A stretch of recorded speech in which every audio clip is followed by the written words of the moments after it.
Welcome to our channel. Today we how to backup Google Cloud storage buckets with gsutil rsync step by step clearly. Start by ensuring you have the Google Cloud SDK installed on your computer. Open your terminal or command prompt to access gsutil commands.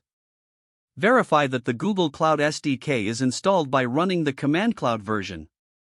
If it's not installed, follow the installation instructions from the Google Cloud website. Next, authenticate your Google Cloud account using the Command Cloud Auth login. Select the appropriate Google Cloud project with the command. Determine the name of the bucket you want to backup. Identify a local directory where you wish to store the backup. Now, you will use the gsutil rsync command to sync your bucket. Type the command as follows: gsutil rsync rgs // your underscore bucket underscore name, local underscore. In this command, the M flag enables multi-threading for faster execution. The R flag ensures that the operation is recursive, including all files and folders. Press Enter to execute the command. Wait for gsutil to complete the sync process. Once the process finishes, check your local directory to confirm that files have been successfully backed up. You can repeat this process regularly to keep your local backup up to date.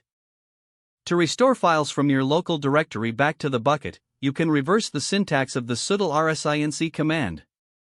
Simply run gsutil rsync local underscore directory underscore path gs / your underscore bucket. This enables you to restore or update files in your Google Cloud storage bucket as needed. Regular backups are essential for data protection, so consider scheduling this command on a regular basis.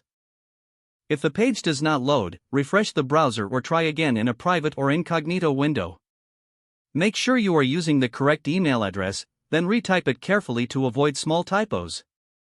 If your password is not accepted, use the reset option and create a new strong password you can remember.